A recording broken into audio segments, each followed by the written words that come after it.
What is the best case of, you just tried to scam the wrong person, that you've witnessed? My daughter is 5 and about 97 pounds if she ate a big meal. Because of her small size and her having a sweet and friendly attitude, she was targeted by bullies a lot, so we put her in martial arts to build confidence, greater self-esteem and to protect herself. She eventually got her second-degree black belt, but only close friends and family were aware of this fact. Flash forward to high school and there were a group of football players who felt they as carte blanche to inappropriately touch female classmates. Even when brought up to the school they were never punished, so it empowered them to continue and escalate. One day a star player who was likely to be getting a scholarship started to bother her in the cafeteria. She warned him to back off. As she walked away he grabbed her from behind, putting both hands on her chest. She stomped down on his foot, grabbed his thumb while twisting out and palm struck him in his solar plexus. He gasped for air, went to his knees and it was over. She walked away. I thought she should have kneed him in the face, but she's nicer than me. We get the call from school of her assaulting another student. We go in, there's the principal, vice principal and a deputy sheriff. The threat is now expulsion because there's a zero violence policy and a threat to be arrested for assault and battery. After our daughter explained her side, along with witnesses, the deputy advised she was in her right to protect herself but said he'd refer to the DA for the boy that grabbed her to see if there should be charges and then left. The school attempted to continue with expulsion, because football players are gold to them I guess, until we had an attorney threaten to sue. The football player experienced public humiliation, a sprained thumb and was charged for sexual battery by the DA. He lost his scholarship. I'm still proud of her. When I was unemployed, I was an intended victim of a somewhat more sophisticated than normal scam. I get a call about a remote job for a medical research company. At this point, it seemed very normal. A remote interview was arranged. I searched the company's website and Googled it. It was a real, legitimate company. The job in question was posted on its careers page. I Googled the name of the person with whom I was supposed to interview and that was the name of a real person at that company and she had an HR title. A few days later, the same person contacts me and offers the job. Now, here is where it gets weird. They will send me a certified check to use to help establish my remote home office. The check will arrive Friday, but don't deposit or cash it until I call them first. Right. So they don't know me but for a phone interview and they are going to send me a $4,000 certified check that I must call them about before using it. Certified check from a major US bank arrives Friday via FedEx. I call the person and let them know I got the check. Wait until after 2 p.m. and then deposit the check. You must deposit it. Then withdraw $600 and go to the nearest place that sells Amazon gift cards and buy 6 $100 cards. Then, call me back when you have done so. Okay, at this point I would have to be an idiot not to realize something fishy is going on. Nonetheless, I ask in a non-accusatory tone why I must do this. To buy the licenses for the software that they are installing on the laptop they will send you as soon as the software is installed and registered. Still, I played along. Of course, they wanted me to deposit the check and withdraw the funds before the bank determined the check was fraudulent and then deduct the money back out of my account, leaving me stuck for the $600. So, Monday, I go into the bank and tell the teller I believe I have a fraudulent certified check and I would like it verified. Aside from the above craziness, the bank certified check only had a 4-number check number. Rather odd for a large bank. Of course the check was fraudulent and they asked to keep it, which I agreed to, once they gave me a copy of it. I returned to the alleged employer's website and noticed that the job was no longer available. Either this was a very incredible coincidence or this scammer was, or was working with, a company insider. I called the company and notified them what had transpired. I also sent a letter to several law enforcement agencies, including all the above information, as well as a transcript of the conversations and texts, including the metadata.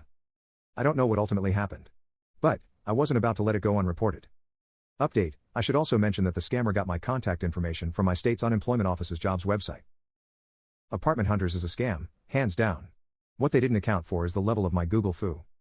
A good friend of mine rented a home from them a few years back, and then had to request to break the lease because he was transferred out of state. They could have just said no, but they went several steps further and lied. According to them, they had to contact the owner of the property to see if they would accept the termination. He was constantly told that Apartment Hunters couldn't reach them.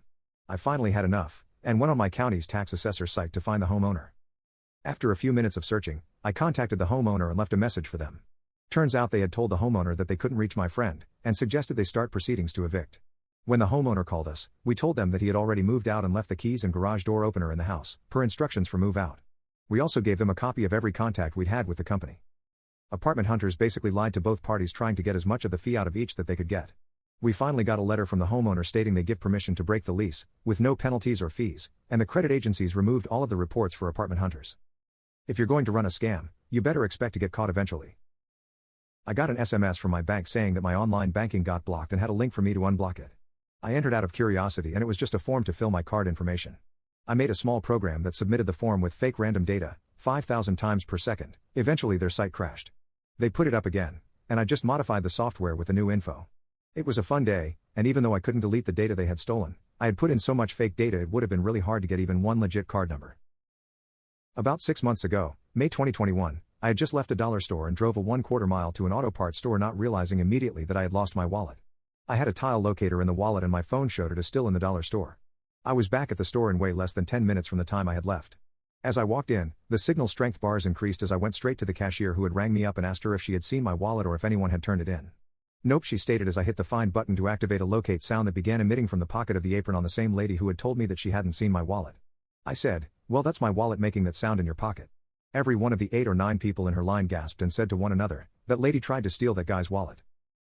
I laughed so hard I cried at this. We got a scam call once when I was a teenager. My grandpa was over at the house.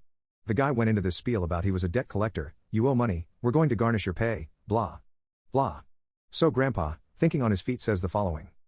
"This is Detective Carson. You've just called a murder scene. The person you are calling for is deceased and I need to know where you were between the hours of 12 o'clock noon and 4 p.m. You are our primary suspect. We have traced this call and we know who and where you are. One of our officers will be there to question you soon. We have your fingerprints. There's blood everywhere. I'm sure it's even on your clothes." The guy shouted an expletive and hung up the phone. Leave it to grandpa to scam a scammer, lol. As a gullible 30-year-old, I met a really cute man that seemed to like me. We started dating. His car broke down and he asked to borrow $80. I loaned it to him and he returned it. About 6 weeks later, his mom had an emergency and he needed $400 and asked to borrow it until the next payday. I loaned it to him. Then I found out he had a live-in girlfriend and child. She came to my work and tried to beat me up for trying to steal her boyfriend. I broke up with him, but I tried to get my money back. That wasn't happening. He kept trying to get back with me, but I found a note that he had written about how much money I had in my checking account. He didn't realize it had fallen out of wherever he put it. So I decided to beat him at his own game. I asked him to meet me for lunch at a restaurant. I had stashed a dear friend of mine at another table within earshot and vision of what I was doing. I had handwritten a small loan agreement with interest that I told him I needed him to sign for me to rebuild trusting him. The guy signed it thinking it wasn't valid. My friend witnessed it and signed as a witness. I then took him to small claims court, asked for damages and court costs, garnished his wages, and got my money back over time, including interest. My 12-year-old daughter was in the living room on the computer when she asked me to come over and look. She was being flirted with by Macho 345. She got up and I took her place at the keyboard. I asked him how he got my contact. He said from my ad. I asked which ad and he responded with the name of a specific adult dating site. I tried to get as much information from him as I could, then said bye, I have to go. I joined the site and found an ad with a picture of a young girl and a comment that she was 12 and lived in an area close to us. The name she used was a takeoff on my daughter's email name. So I called the computer crime group in the local city police force. Turns out they were working with an FBI task force who took interest. The guy from the FBI made an appointment and took down what I had learned. When he got here he thanked me for the information and said they had already talked to Macho 345 and he wouldn't be bothering any young girls in the future.